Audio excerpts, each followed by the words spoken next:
Welcome back. I'm Mr. Rankin. This is Business 125. We're going to briefly summarize Chapter 1 on financial planning.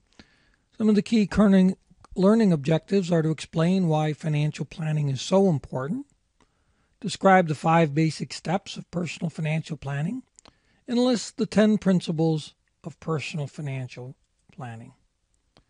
So let's get right into it. And let's talk first of all about why you want to do financial planning. Let's just look around at the number of bankruptcies, and from 2005 to 2010, the number has tripled from 500,000 to 1.6 million. That 1.6 million is about the number of college grads each year. Secondly, if you look at the average credit card debt, it's almost tripled. It's up to about $8,000 per person. Interesting thing, if you took that $8,000 of credit card debt and paid the minimum each month and never put another penny on the card, it would take you approximately 28 years to pay off the credit card debt. So there's lots of reasons. First of all, being financially secure gives you a lot of freedom. It aids in your personal life, and it allows you to live a certain kind of lifestyle. So it's important in this whole thing to know what you want and be willing to set some goals. So what are the 5 steps of the goal setting process? Well, the first step is to evaluate your current state. If you were losing weight, you would step on the scales. The next step would be to define some goals. What do you want in your life? Where do you want to be? The third step would be to put some sort of plan and action in place. The fourth step would be to implement the plan or take the action. And the fifth step would be to periodically review your plan and see if you have to make any adjustments to your goals or your plan of actions. When you set goals, you want to make sure they're specific, they're measurable, they're attributable, they're realistic, and they're what's called time-bound. So you can see here it's very specific date. Same thing with a second example. Set your goals very specific and measurable and say when you're going to do them by. Now let's talk about the 10 key principles that the author talks about. Number 1, the best protection is knowledge.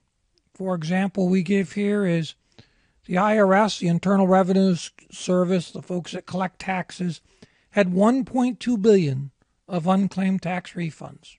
People just didn't know. Principle number 2, nothing happens without a plan. I guess I would say something's going to happen. Something's always going to happen. A plan doesn't ensure your success, but a plan certainly improves your odds of being successful. Number 3, the time value of money. So this chart shows you how much you need to save each month to be a millionaire at age 65. So you start at age 20, $33 a month. If you wait till age 40, it goes up almost 10 times to $366. Start young. Point number 4, taxes affect every decision.